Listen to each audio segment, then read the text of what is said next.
नमस्कार आप सभी को। उम्मीद करता हूँ आप सब बहुत अच्छे से होंगे और आप सबकी तैयारी भी अब अंतिम चरण में चल रही होगी। बेहतर तरीके से आप अपने पाठ्यक्रम को कवर कर रहे होंगे और आगे बढ़ रहे होंगे। आज के इस सेशन में थंबनेल से स्पष्ट है कि हम बात क्या करने वाले हैं। प्राचीन भारत से जुड़ी हुई चर्चा करने वाले हैं।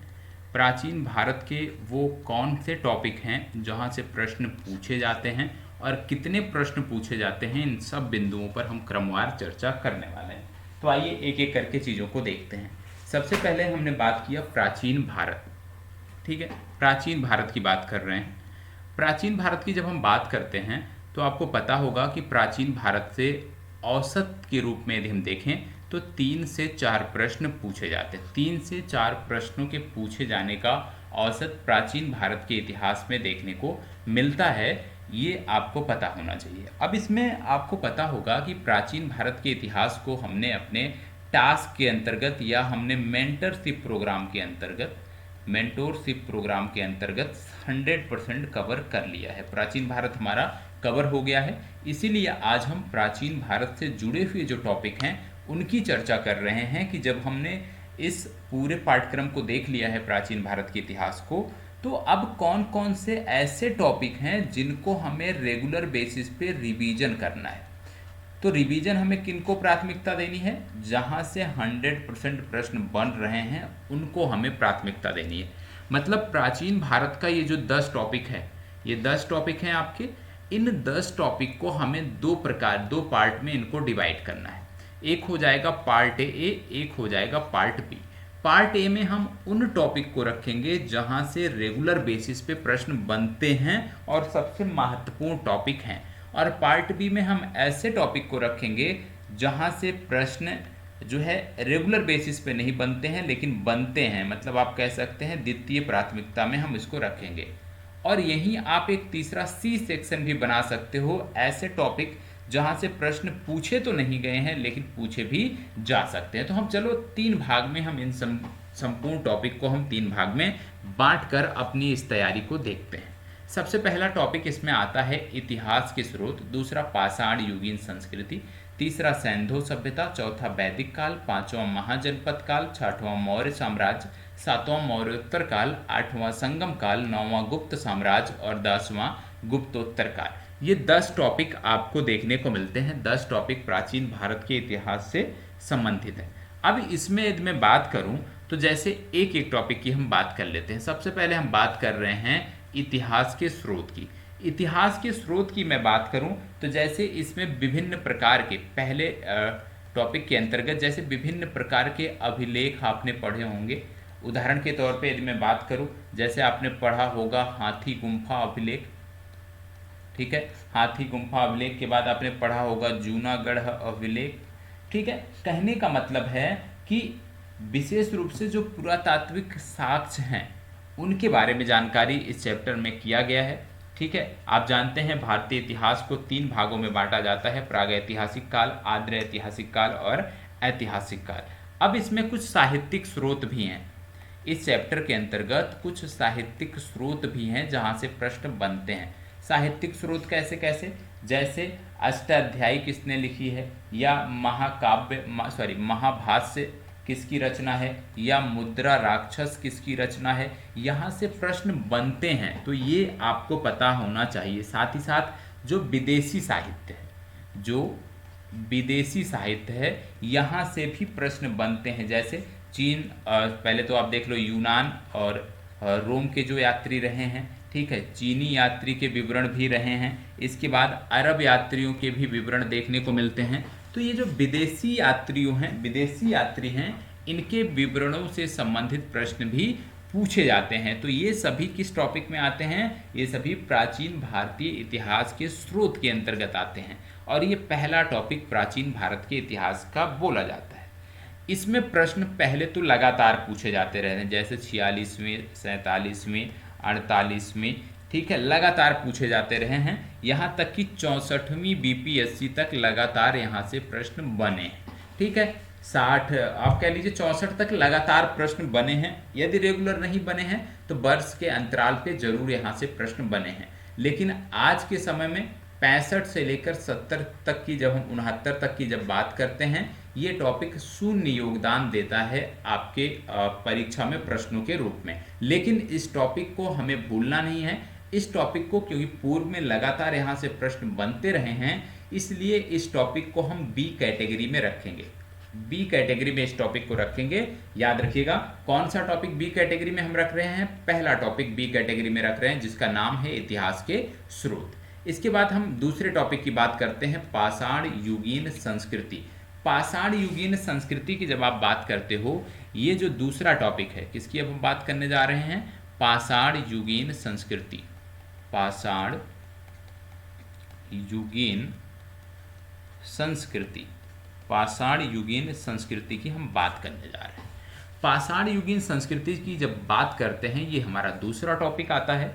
और यहाँ से यदि हम बात करें तो जैसे विभिन्न संस्कृतियां हैं, जैसे निम्न पाषाण काल है, निम्न पाषाण काल है, तो यहाँ की संस्कृति के लक्षण क्या रहे हैं, ठीक है, इसके जुड़े हुए स्थल क्या थे, ठीक है, कौन से उपकरण यहाँ से प्राप्त हुए हैं, ये सभी इस संस्कृति के अंतर्गत, पाषाण कालीन संस्कृति टॉपिक के अंतर्गत आते हैं। यहाँ से भी प्रश्न यदि मैं बात करूँ, बहुत रेयर केस में बनते हैं। अभी तक देखने को मिला है 44वीं बीपीएससी और 64वीं बीपीएससी में यहाँ से प्रश्न बना है। इसके अतिरिक्त यहाँ से कोई भी प्रश्न नहीं बना है, ठीक है। तो आपको क्या करना है कि इस टॉपिक को आप कहाँ रखोगे, इस टॉपिक को हम सी कैटेगरी के अंतर्गत रखते हैं। सी कैटेगरी के अंतर्गत इस टॉपिक को रख के हम देखते हैं। अब जैसे हमने बोला कि इस टॉपिक को हम सी कैटेगरी में रख लेते हैं, कहाँ रख लेते हैं, इसको सी कैटेगरी में इस टॉपिक को रख लेते हैं। तो चलिए इसको हमने सी कैटेगरी में रख दिया। अब तीसरे टॉपिक की बात आती है। तीसरा टॉपिक आता है सैंधो सभ्यता। तीसरा टॉपिक आपका क्या आ गया, सैंधो सभ्यता। आइए देख लेते हैं। तीसरा टॉपिक आपका सैंधो सभ्यता, ये आपका तीसरा टॉपिक है, ठीक है, तीसरा टॉपिक है। सैंधो सभ्यता की जब हम बात करें, यहाँ से जैसे आप जानते हैं सैंधो सभ्यता के बारे में कि भैया इसका पूर्वी स्थल कौन सा है, पश्चिमी कौन सा है, उत्तरी कौन सा है, दक्षिणी कौन सा है, साथ ही जो प्रमुख स्थल रहे हैं, ठीक है, जैसे उदाहरण के तौर पे जैसे रंगपुर आपका हो गया, कोट दीजी आपका हो गया, ठीक है, कोट दीजी आपका हो गया, रोपण आपका हो गया। तो जो कुछ स्थल रहे हैं इनके बारे में पूछा जाता है। क्या पूछा जाता है कि ये किस नदी के किनारे हैं। दूसरा, उत्खनन किसने किया इन स्थलों का, ये पूछा जाता है। तो उत्खनन करता, नदी, और वर्तमान में ये स्थल हैं कहाँ पे, इस तरह के प्रश्न बनते हैं यहाँ से, ठीक है। फिर पूछा जाता है कि सैंधो सभ्यता के जो लोग थे ये वस्तुओं का आयात करते थे, तो जो आयातित वस्तुएं होती थी इन किन देशों से ये आयात होती थी, इसके बारे में आपको पता होना चाहिए। सैंधो सभ्यता का धार्मिक जीवन आपको पता होना चाहिए, ठीक है, ये आपके लिए महत्वपूर्ण है। और आपको बताता चलूँ कि 60 से लेकर 62वीं बीपीएससी, क्योंकि एक साथ हुआ था, ठीक है, और इसके बाद 66वीं बीपीएससी, 63वीं में भी प्रश्न रहा है, 67वीं में भी प्रश्न रहा है। तो आप कह लीजिए कि आज के समय में प्राचीन भारत के इतिहास में जो टॉपिक पूछा जा रहा है, भले ही रेगुलर नहीं लेकिन वर्ष के अंतराल पे पूछा जा रहा है, वो है सैंधो सभ्यता। सैंधो सभ्यता को हमारे अनुसार इसको ए कैटेगरी में रखना चाहिए। जो 3 कैटेगरी हमने बनाई है ए, बी, सी, उसमें ए कैटेगरी में हम सैंधो सभ्यता को रखते हैं। इसके बाद अगला जो टॉपिक आपका आता है वो आता है वैदिक काल। क्या आपका आ जाता है, वैदिक काल। अगला टॉपिक वैदिक काल। वैदिक काल की जब हम बात करते हैं, वैदिक काल की जब बात करते हैं तो यहाँ से आपने पढ़ा होगा ऋग वैदिक काल या पूर्व वैदिक, और दूसरा आपने देखा होगा उत्तर वैदिक। तो इसके बारे में आपने पढ़ा है क्योंकि टास्क में ये दिया गया था। यहाँ से मैं बात करूँ तो आज के समय में यहाँ से कोई भी प्रश्न नहीं बन रहा। पिछले 10 से 15 सालों में, 20 सालों में यहाँ से कोई प्रश्न नहीं बना है, ठीक है। यहाँ पे जो प्रश्न बने हैं 42वीं बीपीएससी के दौरान बने हैं, उसके बाद से यहाँ से प्रश्न नहीं बने, ठीक है। तो आपको क्या करना है कि इसको हम सी कैटेगरी के अंतर्गत इस टॉपिक को रखते हैं। आगे बढ़ते हैं। वैदिक काल के बाद आ जाता है महाजनपद काल। महाजनपद काल या महाजनपद काल को आप में से कुछ लोग 6ठी शताब्दी ईसा पूर्व का काल इस नाम से भी जानते हैं। अब जब महाजनपद काल की बात करते हैं तो इसमें विशेष रूप से विभिन्न धर्मों के बारे में बात हो जाएगी, जैसे जैन धर्म के बारे में बात हो जाएगी। ठीक है, जैन धर्म के साथ साथ बौद्ध धर्म के बारे में बात हो जाएगी। ठीक है, बौद्ध धर्म के बारे में बात हो जाएगी। ठीक है, इसके साथ साथ आपको बता दें कि विशेष रूप से ये जो दो धर्मों से जुड़े हुए टॉपिक हैं ये इसी में आते हैं। और ये जो टॉपिक हैं इसको मैं बात करूं तो इसको आप ए कैटेगरी में रखिएगा, क्योंकि यहाँ से लगातार प्रश्न बन रहे हैं। 68वीं तक लगातार प्रश्न यहाँ से बने हैं। ठीक है, लगातार बन रहे हैं, तो ये ए कैटेगरी में हमारा टॉपिक आता है। तो किस कैटेगरी में ये हो गया? ए कैटेगरी में हो गया। इसके बाद आगे बढ़ते हैं। महाजनपद के बाद जो अगला टॉपिक हमारा आता है वो है मौर्य साम्राज्य। अगला टॉपिक क्या आता है हमारा? मौर्य साम्राज्य। देखो अभी टॉपिक बताए जा रहे हैं, इनको टास्क में हमने कंप्लीट कर लिया है, लेकिन आगे की क्या रणनीति होगी कि हम इसमें और बेहतर कर पाएँ उसको लेकर के अभी टॉपिक संपूर्ण होने के बाद चर्चा होगी। अब मौर्य साम्राज्य के बारे में बहुत सारे प्रश्न पूछे जाते हैं। इनके स्तंभ लेख हो गए, ये पूछे जाते हैं। इनके जो शासक हैं उनके कार्यों के बारे में पूछ लिया जाता है।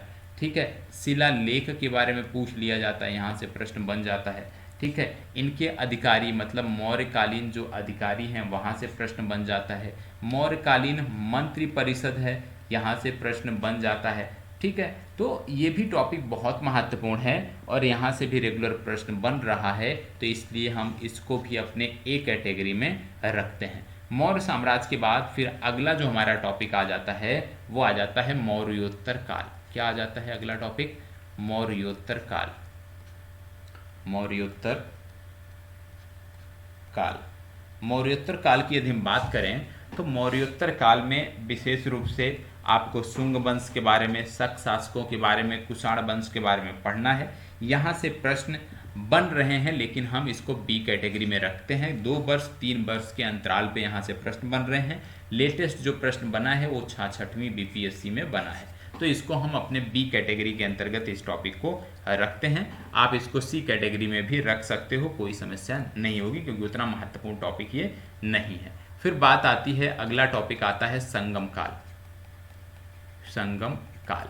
संगम काल की जब बात करते हैं तो इसको सी कैटेगरी में आप रखिएगा, आपके लिए उतना महत्वपूर्ण नहीं है। ठीक है, संगम काल के बाद आ जाता है आपका गुप्त काल। गुप्त काल। गुप्त काल की जब हम बात करते हैं तो गुप्त काल में भी आपको पता होना चाहिए गुप्तकालीन समाज, धर्म, शिक्षा, साहित्य के बारे में, इनकी अर्थव्यवस्था के बारे में। यहाँ पे प्रश्न लेटेस्ट पिछली लगातार 3 से 4 परीक्षाओं में यहाँ से प्रश्न बने हैं, तो इसको आपको याद रखना है। ठीक है, तो इसको याद रखना है और आप इसको ए कैटेगरी में रख सकते हो। वर्तमान परिदृश्य को देखते हुए, पिछले ट्रेंड को देखते हुए आप इस टॉपिक को ए कैटेगरी में रख सकते हो। अगला आपका आता है गुप्तोत्तर काल। ठीक है, गुप्तोत्तर काल। इसकी जब मैं बात करता हूं तो इसमें बहुत ज़्यादा कुछ नहीं है, इसको आप अपनी सी कैटेगरी के अंतर्गत रखोगे और यहीं से प्राचीन भारत के जो टॉपिक हैं वो समाप्त होते हैं। अब इसमें से जो आपने देखा है किसको ए कैटेगरी में रखना है, किसको बी, ये आपको समझ में आ गया। तो आपने देखा ओवरऑल यदि हम देखें कि यहाँ पे मौर्य साम्राज्य, महाजनपद काल, गुप्त काल और सैंधो सभ्यता, ये 4 सबसे महत्वपूर्ण टॉपिक हैं। मतलब यदि हमारे पास समय सीमित है, मान लो 1 दिन का समय है और हमें प्राचीन भारत का इतिहास रिवाइज करना है, तो हम इन 4 टॉपिक पर ही अपना 100% फोकस करेंगे और यहीं से हमें अपेक्षित परिणाम मिलेगा। तो अब क्योंकि हमने टास्क में, देखो डेली टास्क के अंतर्गत जो मेंटरशिप प्रोग्राम में टास्क चल रहा है, आज 18वां या 19वां दिन है इसका, यहाँ पे हमने प्राचीन भारत को समाप्त कर लिया है। अब क्योंकि हमने एक बार अच्छे से समाप्त कर लिया है, 100% समाप्त कर लिया है, तो अब हमारा कार्य बनता है, हमारी जिम्मेदारी बनती है कि ये जो ए, बी और सी कैटेगरी के टॉपिक हैं, ए, बी और सी कैटेगरी में जो हमने टॉपिक डिवाइड किया, इसमें से ए कैटेगरी वाले जो टॉपिक हैं ये डेली रिवाइज होने चाहिए। ये क्या होने चाहिए? डेली रिवाइज होने चाहिए। डेली रिवाइज का मतलब ये नहीं कि 4 टॉपिक यदि हैं तो चारों डेली पढ़ लो, जितना कर पाओ। कहने का मतलब है कि ए कैटेगरी के जो टॉपिक हैं या प्रथम प्राथमिकता में जो टॉपिक आपने रखे हैं उनको आप डेली बेसिस पे रिवाइज करिए। 100% रिवाइज, भले ही एक ही टॉपिक रिवाइज होता है यहाँ से, लेकिन 100% इसको रिवाइज करिए डेली बेसिस। मतलब ए कैटेगरी को आप छोड़िए नहीं। अब जब आपको, क्योंकि मैं शनिवार का समय देता हूं और रविवार का समय देता हूं रिवीजन के लिए, तो आपकी जिम्मेदारी बनती है कि शनिवार और रविवार को बी और सी कैटेगरी के जो टॉपिक हैं, किसी भी सब्जेक्ट के, जो भी सब्जेक्ट आपने पढ़े हैं, जो भी आपने अपने आधार पे टॉपिक बांटा है, उनसे बी और सी कैटेगरी के जो टॉपिक हैं उनको आप 100% डेली बेसिस पे समाप्त मत करिए, उनको शनिवार और रविवार को समाप्त करने का प्रयास करिए। लेकिन ए कैटेगरी के जो टॉपिक हैं किसी भी सब्जेक्ट के, जैसे आप प्रत्येक दिन 2 से 3 सब्जेक्ट लेके चल रहे हो ना, तो यहाँ पे यदि 30-30 मिनट निकाल दोगे, मतलब 90 मिनट यदि आप निकाल दोगे रिवीजन के लिए, और 90 मिनट में ये जो आपके प्रथम प्राथमिकता वाले टॉपिक हैं इनको डेली बेसिस पे रिवाइज कर रहे हो, तो मेरे हिसाब से सप्ताह में, छोटे जैसे प्राचीन भारत है तो इसको कम से कम सप्ताह में 3 बार ये रिवाइज हो जाएगा एक कैटेगरी वाला टॉपिक। और यदि कोई बड़ा सब्जेक्ट है जहाँ पे टॉपिक ज़्यादा हैं तो भी सप्ताह में कम से कम 1 बार वो टॉपिक आपके रिवाइज हो जाएंगे। और आप जानते हो परीक्षा में यदि आपको सफल होना है तो सफलता की कुंजी यदि मैं आज की डेट में बात करूं वो है रिवीजन यदि आप जितना करते हो, एक ही पुस्तक पढ़ो लेकिन उसको बार बार पढ़ो, तो वहां पे आपको बेहतर रिजल्ट मिलेगा। तो आपकी जिम्मेदारी बनती है कि आपको जो टॉपिक बताए गए हैं उनको उस आधार पे डिवाइड करके नोट करिए, और जो आपका समय है, कल से मैं इसको दूंगा आपको कि क्या रिवाइज करना है। कल का जो टास्क होगा, कल के टास्क में आपको देखने को मिलेगा, क्योंकि कल शनिवार है और शनिवार रिवीजन के लिए होता है, तो कल के दिन क्या रिवीजन करना है वो मैं आपको टास्क में उपलब्ध कराऊंगा, तो वहां से आप जुड़ जाइएगा। और यदि आप पहली बार देख रहे हो, पहली बार हमारे इस सेशन को देख रहे हो, तो आपकी जिम्मेदारी बनती है कि आप अभी हमारे रेगुलर सेशन से जुड़िए। टास्क आपको यूट्यूब चैनल के कम्युनिटी टैब में और टेलीग्राम ग्रुप पे मिल जाता है। टेलीग्राम ग्रुप और यूट्यूब चैनल के कम्युनिटी टैब में मिल जाता है। अधिकतम सुबह 9 बजे तक ये मिलता है, तो वहाँ पे आप जुड़ें, वहाँ पे जुड़कर अपनी चीज़ों को बेहतर बनाएं।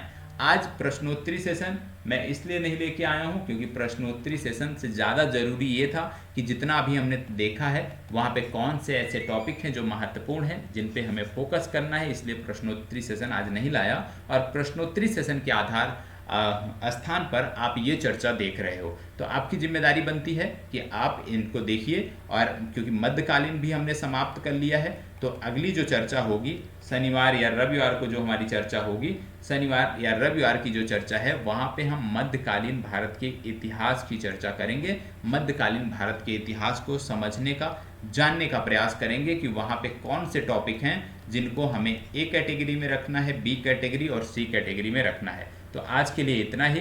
कैसा लगा सेशन ज़रूर बताइएगा, और क्या चीज़ें चाहते हैं, क्या सुधार चाहते हैं, उसको लेकर के भी ज़रूर बताइएगा।